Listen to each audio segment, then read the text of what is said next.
Hi, it's Jeff. And Denise from Mousesteps.com. And this is episode number 368 368. of Mousesteps Weekly. Sponsored by MEI Travel and Mouse Fan Travel. If you plan to visit Walt Disney World in 2020 or 2021, we highly recommend MEI and Mouse Fan. They can assist you in figuring out any available hotels and guide you through the processes that are different than previous. And we're hearing maybe we'll see Disneyland soon start to reopen, but we don't know anything exactly on that yet. But there's been some rumors that maybe we'll see that in the coming couple months. I am just looking forward to international travel again. Hopefully that will be, within the next 6 months at least. That would be very nice. Looking at Disneyland Paris, Make I really us want to go. I know, we love Halloween at Disneyland Paris. And speaking of Halloween at Disneyland Paris, we had a couple of our good friends were just there for the opening day of Halloween time. Well, Martin and Michelle, they got us all kinds of pictures and some video of Halloween, Disney's Halloween Festival at Disneyland Paris, which just kicked off. And we actually were part of a media event through Inside Ears, and Rony went for us. From DLP Alicious. Yes, and so we have a combination of both of their... Look at that. That is Halloween right there. And that's... Martin and Michelle took the photos that we have. They sent us a couple hundred, which is nice because I made already one article out of it. I just love all the ghosts. You have the Dapper Dans here on Main Street. Now, this was from last year because obviously you are there. And we're just going to show how things have changed just a little bit as far as the ghosts and the photo ops. And most of the ghosts are the same, but in this case, they don't want anybody, doing a photo op, so they're holding hands instead of having the child. I just love all the ghosts, all the decorations, and Disneyland Paris did not skimp at all. It's at least as good as far as decorations and landscaping as it has been in the past. And this would have been our 5th year this year going for Halloween. We've spent a lot of time there for this season. Now, this was the very first morning for the Halloween season, and you see Mickey and Minnie in their Halloween costumes ready to greet guests above the railroad station. And the one unusual thing, different than here certainly, is none of the other characters have Halloween costumes, just Mickey and Minnie in their witch, and really kind of a standard Halloween look for them. But you will be seeing all the rest of the characters in their costumes later on throughout the park, and we'll start with that. Here is Donald and Daisy meeting by the gazebo here in their harvest outfits, which I think this is what part of the Halloween parade when they have that. Although I think Daisy doesn't she have a different outfit usually for the Halloween parade? But it is a harvest costume. I like that they emphasize harvest at Disneyland Paris. It's not just scary, ghosts and things. You do get the harvest aspect, and I always have liked that. But they also have a little bit of they have a little scary, they have a little fun, and we don't even have all the characters here, like Stitch, and we'll see Max, and just so many different characters are here. And speaking of Max, there he is. This costume I first saw last year with all the bats. New. I guess it was brand new. We were there for his very first arrival. I remember how excited we were waiting for him to come out because we were wondering what this outfit looked like. And we were there with a friend at the time. That's also. Right. So, so many friends at Disneyland Paris. We do. We have a ton, and it's very sad for me that we're not getting to see them again this year. Speaking of friends, here's our good friend, Mr. Goofy. We've always had a lot of fun interacting with him, especially in this costume. And yeah, they call it like the bonbon area because it's his candy. And they have in the past, and maybe still, they will hand out candy, especially to little kids, sometimes to adults, but don't expect it.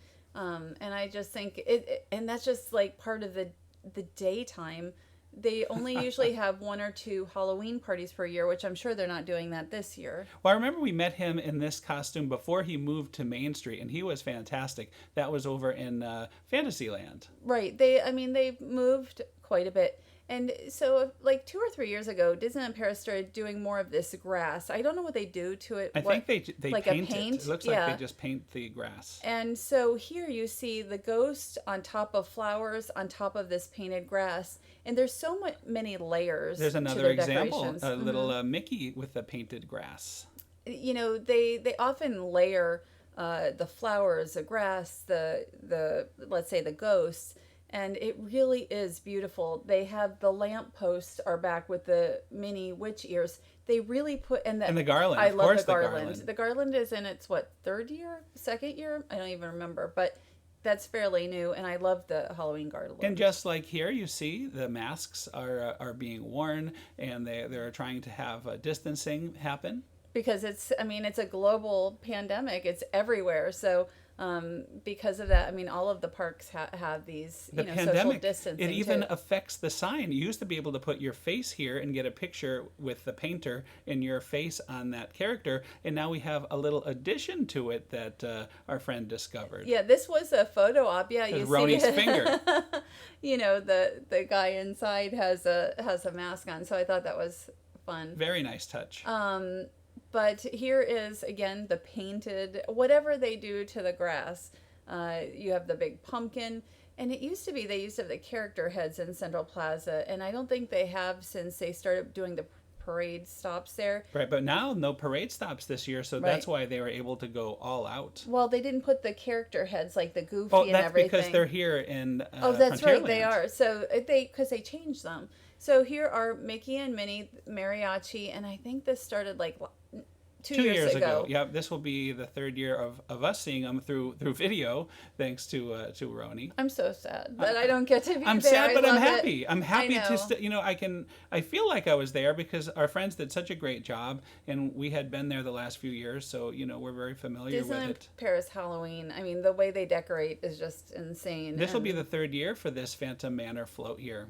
So this is generally part of the parade, just as all the floats are. This usually has several Mickeys on it. It's the is it Frightfully Fun? No. I'm sorry. It is Mickey's Illusion Manor. Oh, yeah. I was thinking of Disneyland. It's sort of like a Phantom Manor type of float. And you have Scrooge McDuck, who's not usually on this float. Usually you have the bride, Melanie, right, and the Phantom, and then you'll have various costumes of Mickey. Mickey will come out the front and the back, and we'll link to that in the show notes where you can see what the parade looked like in a regular year. And then you have Chip and Dale, who usually are with Clarice on a different float. Used to have the Huey, Dewey, and Louie in their devil outfits with the little pitchforks. They were so cute in that, and that's what they've done the last couple of years. And then you have I always the zombies. I used to love the zombies. Now these cast members are doing a great job, but they don't have the dance moves quite down as what you'd get from those zombies, who are really overboard. Because it's not quite. Since it's not a parade, but it's really nice to hear the music, just like having cavalcades here at Walt Disney World. The Scrooge usually has his pumpkin. It's almost like he has a globe or something in front of him on the float he's usually on, which the Three Little Pigs, I think, are on now. And I want to add, if you ever see this parade at night, it's fully lit and it's really, really beautiful. The real parade, right? Or just that float. Is that float? Oh, that's cool. That's the one that's illuminated at night. It looks great. So here are the Three Little Pigs, and you have other performers as well. And then the third little pig on the back is where Scrooge McDuck would normally be. Right. Scrooge would be making that pumpkin. He'd spin it around and there'd be a money symbol on it. I wonder if the money symbol is still on that pumpkin. I don't think it is. And I think also, I'm trying to remember who's usually up there. Donald and his nephews actually were on there, I think, a couple years ago. Right.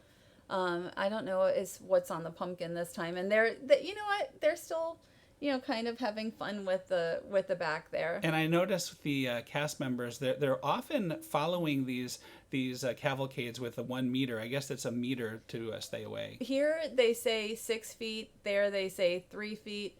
Generally you're going to get 3 feet here too. So I guess that's their distance. So this was a show that debuted last year with Ursula, and there was a whole show with villains and all sorts of characters. This is just a very short, it's a 2-minute segment of poor unfortunate souls with Ursula here. And at least you get to see it. I know they have a rough time distancing this. It draws a crowd, and they don't tell you when this is going to happen, but it only lasts 2 minutes. So, right. It's as long as they do it enough times, it should be okay. Honestly, the show wasn't that good. So they used to have this really fantastic villain show until 2 years ago.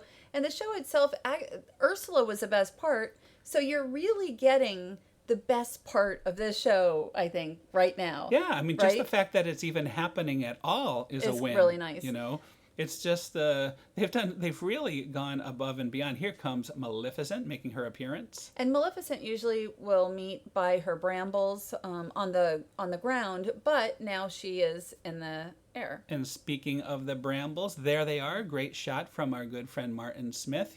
He was in the right place at the right time to get the English version of Maleficent's entrance. And what he doesn't quite show here is brambles look like Maleficent Dragon, when you look at it from the side. And I have so many pictures of the brambles because they're beautiful. And I'm just glad they put those up as well this year. And we have Maleficent, as you said, English and French version. That's right. Now, she used to do this introduction years ago. I think the last time we saw it was in 2014, but then it became where she would come down and do a meet and greet by the brambles. Right. I mean, Disneyland Paris, the Halloween has evolved through the years, but I feel like they really hit the nail on the head pretty close to what they normally have this year as compared to last year. Right. I couldn't agree more. I'm just so impressed. Now, this is the French version that you are seeing now. I'll link to this again. I will link to it in the show notes. But she has the bird. I forget the name of the little I'm evil not bird sure, there. actually. But I like that the scepter and the bird are with her. And I mentioned some things are a little more scary, and most kids aren't probably going to be scared by it at all. But, you have the villains, the Villainous, and you have more of the fun, the Max, the Goofy. So a combination. Yeah, really a great combination. And we've learned never to underestimate what will frighten children, because a lot of times where we think it's just fun, they will be really scared. Or sometimes they won't at all. So, every right. child is different. And remember the hag. I loved when the That hag was the best thing ever. ran through town square chasing after guests. I remember she almost made one little kid cry, but then she gave him candy and it turned Right. it all around. It was great. Because she didn't want to scare the kids. Speaking of candy, though, here is a selection of goodies that Disneyland Paris has to offer, and our good friend Rony is about to give you a little taste test. So here is Rony tasting the items. Okay, here they are. Snack time. Let's have a look at these beautiful Halloween themed snacks. That red one looks so delicious. Then here, a small Mickey waffle.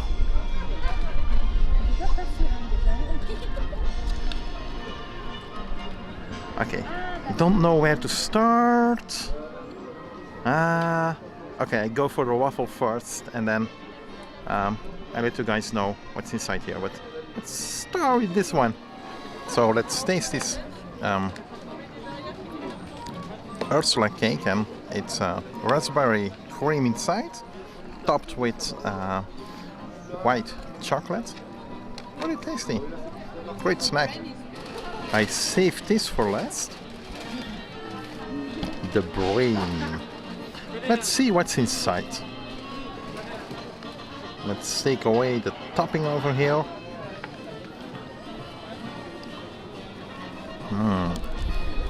It's filled with strawberry cream. Really sweet, and you can see the blood flowing out over here. It makes one big mess, but it's very tasty. You really have to try it yourself. Don't look at it, just try it. Really great taste. Strawberry taste. You know what I have to say? All of it looks DLP-licious. And the blood part's kind of, see, again, not really a Walt Disney World thing, although Disneyland has done the blood spattered cake.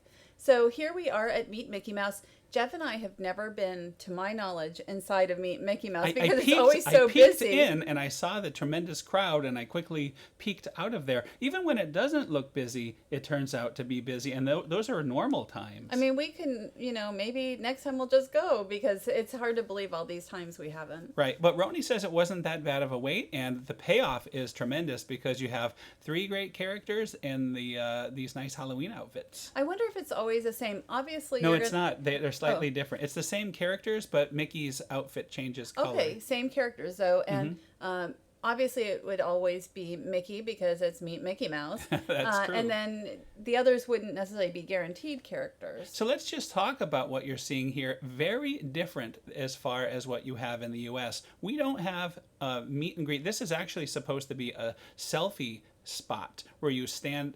Notice that Rony would be a certain distance away from the characters. Maybe 6 feet or whatever. I mean, they're fairly close. Right. More than Walt Disney World would have. We don't really have meet and greets like this. Yeah, nothing at all like this. So it's very, very different. And we have seen Goofy in something similar to that when going to the resorts. I don't know if it's not exactly the like same a costume. scarecrow Yes. Goofy. So this was a very nice preview. This doesn't officially start until October 1st, I think. Right. This is a studio theater at Walt Disney Studios Paris, and villains are a really big part of Disneyland Paris's Halloween every single year. This year they're at Walt Disney Studios, and you don't normally have Halloween over here. I'm used to going through this on the way to the Marvel show. And Cinemagique. We were here for the last Cinemagique show. Love that show. Yeah, and Tony Baxter was here at that time for it, and we were here for the media event for the first Marvel show as well. And we actually have the very last ever showing of Cinemagique on our channel. Yeah, and so here is the Evil Queen, and these are the characters that we generally see for Halloween. And we have Dr. Facilier, and Gaston will be coming up as well. And these characters can change. They have a variety of different characters who will meet here. Again, this starts October 1st. They call all these places that you go selfie spots. Right. So you take a selfie with yourself and like the Evil Queen. And you can see the rope. There's a rope there where you have to keep distance. And, you are talking to them, and there's no masks on the villains. So I'd be very careful. Now, everybody has to be wearing a mask to participate in this. And, yeah, I mean, masks are mandatory there as well. And so we have, again, Dr. Facilier. It's nice that you get to kind of talk with them from a distance. And then we have Cruella and Gaston. I know Captain Hook is supposed to be here sometimes. I don't know who any other villains might be. But it's really a nice offering. Yeah, I mean, really, and again, we'll link to this, but our friend Rony had some really fun interactions with the villains. I always love the villains, and usually you meet them at Disneyland Park, so this is really a first to have them over here. And it's nice that, you're getting both parks involved in the Halloween holiday. During the other Disney villain show, the one that we really liked at the other park, at the main park, they used to have the meet and greets, and I think they still had meet and greets maybe last year, or did they? I believe the show is called It's Good to Be Bad, yes, it's with good the to be Disney bad. villains. And you'll totally recognize the music because, we have it over here as well. Right now, we actually Yes, we have do. it over here in the Magic Kingdom. And it was just a fun show, and I missed that one. I'll need to watch on YouTube. Well, there's still elements of it in the newer show, and who knows what will happen next year. And they've also decorated the interior of the theater too with villains and things. So and Jafar. So looks very nice. Jafar will probably be here. That's as a little well. clue. Yeah, Absolutely. Let's take a look. Who else may be here now? So this was at one of the private events here, the party, and you had Goofy and his skeleton outfit. The party never stopped for Rony. Yeah. It was the way they did it. It was like he'd have time on his own, and then there would be an event or a taste testing. And he had the little candy apple cups filled with some rum drink, which he said it was a pretty strong, nice drink there. Nice. So good for Rony for having a good time. We've gone to do a bunch of media events at this point, an Inside Ears event at Disneyland Paris. So never it's been mind the fun. rum drink, though. This is pretty awesome to see Mickey and Minnie in these very rare Western outfits back at Disneyland Park. This was dinner, was at Disneyland Park in the Golden Nugget. And we didn't know if these were new or not, but our friend Dan Brace met them in these outfits 8 years ago and said they weren't new then either. And he sent us pictures of Yes. evidence. So what a world we live in where all this can happen. And it's Mr. Jack Skellington himself. I always have a good time when I get to meet Jack Skellington. And in the past, for Disneyland Paris, they have had Sally, but not in the last 2 or 3 years. It's been Jack, who's wonderful. It was nice to be able to meet Jack and Sally there as well. But he is by Phantom Manor. They have had a different area very close to Phantom Manor as well that was specially set up for his meet and greet. But in this case, he's in it's like the gazebo. Yeah, it used to be by the Molly Brown boat dock. Right, Over and- there, over that way. And this has had Mickey Mouse as well. But Jack is always a really fun meet no matter where he is in the world. It looked like it was a wonderful time, and we're just going to look at some pictures as Rony made his way out of the park. But oh boy, I would have loved to be there. But if I can't be there, at least we have top-notch people out there We enjoying really it and appreciate getting it. great footage. So thank you so much to Rony from DLP Licious and Martin and Michelle, the world famous Martin Smith and from Michelle too. martinsvids.net. Look at this view out. Can you imagine? There was only like 60 of them in the group, and so there was almost nobody in the park, and that just looks beautiful. Yeah, I would have very much loved just the walk out of there, as you said, with nobody. Now we're going back to Walt Disney World. Here we are at Disney Springs, not quite as decorated, but at least we have a little something going on, and we're going to get a little update around Disney Springs. The M&M's shop or M&M's store is being constructed. I wasn't ready to leave Disneyland Paris. Yeah, I know, it's hard. So that's hard. Even for Gideon's. Yes. Gideon's cookies. Now, Gideon's made my birthday cake this year. I mean, we bought it. Yes. And they're in Orlando, and the cake was amazing. I still have some left. It's It was over like a the month gray later. stuff. It reminded me of the gray stuff that we had. And so they make incredible cakes and cookies and everything, and they are going to be so popular at Disney Springs. They're still on track for 2020. You never know what dates. A lot of times the dates are not, it could be first part of 2021. You never know. These are cookies to share. If there's ever been a cookie to share, these are those. Yeah, because I'm trying to remember if they're half-pound cookies, I think. They're big. But the cake is as good as the cookies. And a little bit more of the decor over at Disney Springs. We're going to take a very quick look in the world of Disney. And I believe they have some Baby Yoda merchandise that we have Yes. not seen before. And, all of the parks, Disneyland Paris has it. Costco had some today. I like the snack time with the poor frog. I saw, it was at Costco, there was a Baby Yoda doll with some other parts of it for only $20, which I thought was really good. Now, who doesn't need a pair of Baby Yoda Crocs? I don't wear Crocs, so probably not me, even though they're really cute. It should make you buy. You could start wearing. I'm wearing Crocs right now, as a matter of fact. My Haunted Mansion Crocs. I only wear as we them, record this. To go out to the mailbox. Oh, and Advent Health is now sponsoring the Waterside stage. We just noticed. And maybe they'll have testing or something there. Who knows? But Starbucks has some. Advent Health is so big here now. Starbucks with some Halloween themed drinks. And I was really surprised how slow Disney Springs was at this time, because on weekends and at night it can be really busy, and they often can't let anybody else in anymore. This past Saturday it was the garage. Everything was closed for capacity. So really during the week, early is a very good time to go. So some new additions to the Star Wars Trading Post, which this shop used to be one of our favorite shops. You remember? Fun Finds, Fun which Finds. I had thought about that recently, and we're just looking. It's now Star Wars Galaxy's Edge merchandise. They used to have here. They called it Fun Finds. A lot of it was just a regular shop, but they'd have grab bags and three for $10, right? yeah. So we used to. Salacious. We used to go there because it was almost like the Dollar Tree of stores at Disney, although it was $3. I wonder if you can get 3 DJ Rexes for $10. I am sure that would not be the case. Right now, especially the shops at Star Wars Galaxy's Edge are very small to begin with, and with social distancing, they cannot let that many people in. I have no problem personally with Star Wars Galaxy's Edge merchandise here. It's a big store, and it allows guests to kind of move around and see everything. And this is some of the the higher end merchandise from Doc Ondar's. Right, and really they have a wide variety of merchandise. They have the plush. You'll show that. Really, a lot of this I've never seen, because even in the best of times, even when there's no social distancing needed, I get very nervous inside of a Doc Ondar's. Right. It gets very That's true. crowded. Even before there was any pandemic, you were always... I was like, there's too many people. There's too many people, That's true. and there's no reason for me to say that, except it just was so crowded. And our next stop here was at Amorette's. And Amorette's has several different treat items for Halloween. We got one. We usually get one item to split. Sometimes we'll get two.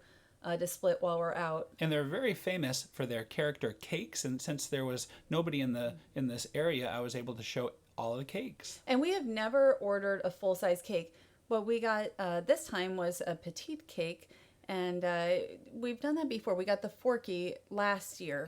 And the petite cakes are much smaller, but really they're pretty solid and pretty heavy. And the one that we got is like 10 little layers. And this little snack looks very good too. Next time we go to that area, I wouldn't mind trying one of these. I think this is a pumpkin mousse, and I read there might be carrot cake in it. So we'll probably try that carrot next. cake. Don't quote me on it, but that's what I read. So it's like a candle cake. And again, like 10 layers. It looks like candy corn inside. And that's the one we got. It's $18. A lot of money for a little cake. But we got like 4 decent sized slices out of it. $1 a layer. $1, yeah. Or no, $2. That's almost $2 a layer. Yes, I'm sorry. That's right. And it doesn't have, somebody on my Instagram said it didn't have as much flavor as some other cakes, but I still thought it was a very nice cake. And they always give you a very nice packaging. You get the little paper inside and the bag. It's like going to a jewelry store that's or something. Right. I always expect one of those little eye things where you're looking at it, picking it out. But I should say, if you're going to actually eat one of these, make sure you're not going out anyplace nice after, because your mouth will be black, your tongue will be black, and your teeth will be black. We haven't gotten one that was like that before from there. Look at those layers. But only briefly, and it actually is a very nice cake, and it has like Oreo, I think a little Oreo cookies and cream type in there too, and then obviously some like white buttercream. It's just, it's very nice. I thought it was good, but I have to admit I preferred the Forky over this one. Each time is different, and in a month we're going to be probably trying a Christmas tree, just over a month. And we're walking around Disney Springs, and we're heading to Pizza Ponte. We were invited to Marie and Enzo's. We turned it down because we don't dine inside right now. Which, if you were going to dine inside, that would probably be a pretty good one because it's so high. They do have the high ceiling and probably very good ventilation. Right. I mean, if you're going to go there, or we've talked about the beer garden, when we do start dining inside again, maybe for Christmas at the beer garden or something. Yeah, we're just not ready yet. Right. So we picked up, they invited us. They said, well, if you're not doing Marie and Enzo's, do you want to come out to Pizza Ponte? And we go to Pizza Ponte on our own pretty often. Like every couple weeks or so, we'll get some pizza here. But I'm glad we did this because we learned something very, very valuable. You can order a full pizza here, that giant box, and be the envy of Disney Springs. Seriously, like everybody was staring, and it would be like, they would nudge each other and point. That's some pizza. In my life, I've never seen such a big pizza box. So it's about $50 for if you're getting like probably the cheese pizza for 8 slices, because it's like $7 a slice for pizza. They are massive. They are really massive big. Slices. One slice is enough for me. So it's. There's cannoli. We had cannolis too. You had a cannoli, yes. Yum, yum, yum. But the cheese pizza here is very good. There we go. Yes, we measured it because I want to know how big this pizza box is. It's like 25 by 25. The pizza here is fantastic. It's like going to Via Napoli type quality pizza. That's a normal size box up in the corner. It fit our entire stove. It came off at the front. It's really a big pizza box, and it was fun just to carry it around. Yeah, I can't stress enough how big these pieces are. This picture makes it look like a normal size pizza. Not the case. It was, and you had a couple slices of the pepperoni, and we just really appreciate Pizza Ponte for having us out. And to me, now being able to discuss that size of the pizza is fun, but we just love Pizza Ponte. That was the first restaurant that we went back to at Disney Springs when Disney Springs reopened, and it's the one we go to the most. Yeah, you brought some all the way to Tampa I for your did mother. For my mom. Yeah, I went to that day to Disney Springs and then went the other way to Tampa. And I should mention, it freezes very well because we still have a ton of that in our freezer. Right, we didn't eat it all in one go. I can usually eat one slice at a time. So also, Howl-O-Scream, Busch Gardens is still having Howl-O-Scream, which is their preeminent horror nights event. And so I spoke on Zoom with show manager for Busch Gardens, John Prast, about, the challenges really in putting this event on and what it took. Hey, Denise. Hi, how are you doing? Good. How are you doing? Good. So you must be really excited about the Howl-O-Scream. Yeah, this is a wonderful time of year for us. We're super excited to get Howl-O-Scream kicked off. It's really exciting that you're able to do it this year. First, can you introduce yourself to our audience? Yeah, absolutely. My name's John Prast. I'm one of the show managers here at our Busch Gardens Entertainment, and I work with our Howl-O-Scream event. And I think that most people would have thought you wouldn't have it this year. Of course, there's a lot of challenges this year. How long did it take you to decide to have Howl-O-Scream? It took quite a bit of time to really kind of, the goal for us to get to a point where we opened the event was to make sure it was safe. That was really the key aspect, to make sure that was a fun event, that was an impactful event, but it had to be safe. Every year with Howl-O-Scream, we start planning for the next year as soon as we open. So we really had made our way quite far on planning for 2020 before we really had to kind of do an about face and kind of really redesign how we approached Howl-O-Scream. So what we wanted to do is kind of really take advantage of the 335 acres that Busch Gardens has to offer for us, and turn that into doing what we do best, and that's bringing the scares to the streets. So we decided to bring along 10 open air, terrifying scare zones for this year. And can you tell us something about those? Yeah, and in fact, I'm coming to you live from one of our scare zones now. We're in the junkyard, and it's actually one of my favorite scare zones. So you'll see a dilapidated junkyard full of trash and garbage. However, if you look very carefully, you'll see bits of icons from our previous haunted houses, our previous scare zones. You might even see some of our different scenic pieces from previous haunted houses as well.